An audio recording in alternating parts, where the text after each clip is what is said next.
I would teach you how to think correctly.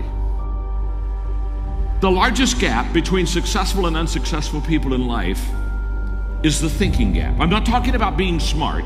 I'm not talking about an IQ. I'm talking about how you think, how I think.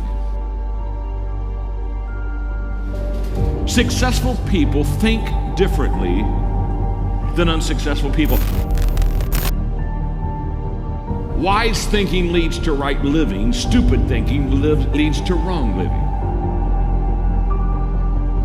If you want to have a fulfilled life, you have to fill your mind correctly.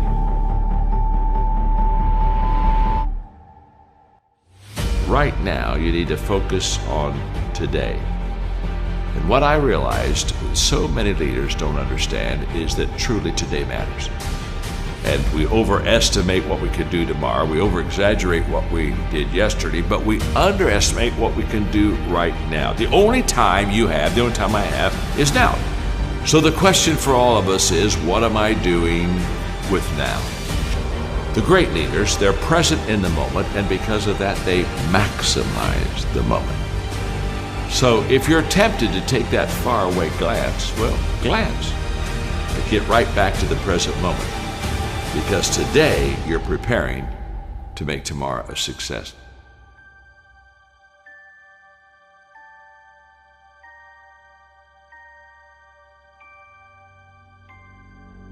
Well, we all want to be motivated, and yet so many times we fail to find the secret of motivation, and so let me give it to you quickly. Just do it. Motivation is not the cause of action, it's the byproduct of action. There's a lot of difference.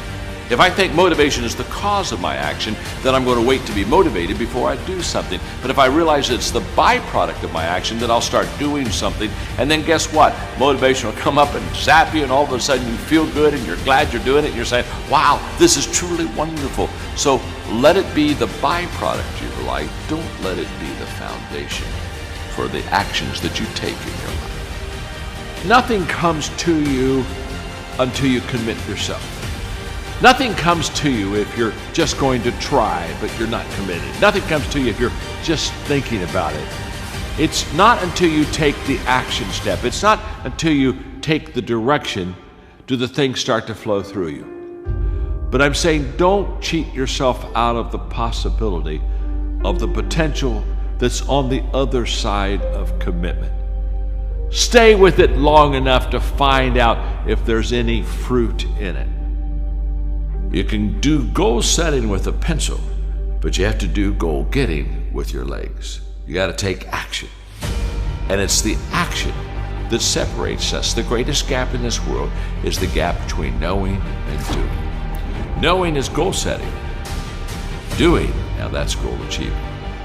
People that are knowledgeable about habits say that it takes 30 days for a habit to become a habit. Now, habits can be good and habits can be bad. And so over a period of time, you can either be developing habits that are going to help you, or you can be developing habits that are going to hurt you. People that grow develop habits that help them. The great value of a good habit is you don't have to think about it. That's why it's a habit. In other words, once you begin to, over days and times and periods, begin to practice something that's good, after a while it becomes automatic to you. It becomes who you are. In fact, I always tell people, practice a good habit long enough to make it yours. And once it's yours, now it's automatic. Every day, you'll do what you should do. Often I have the expression that everything worthwhile is uphill. That's a fact. You've never heard someone talk about accidental achievements. You've never heard someone that got to the top of the mountain and somebody asked them, how did you get there? Kind of look confused and say, I have no idea.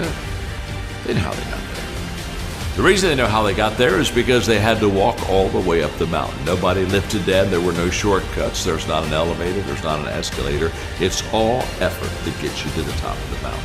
What I want you to understand is that inspiration does a lot better when it's coupled with perspiration. There are a whole lot of people, they want to be inspired in great things, but they don't want to do the hard work to achieve those great things. It's not either or, it's both and. So I really trust today that you will just kind of roll up your sleeves, look at something you haven't tackled for a while, dive in. You'll be amazed that once after you do the work, you get inspired. Don't wait to get inspired before you do the work.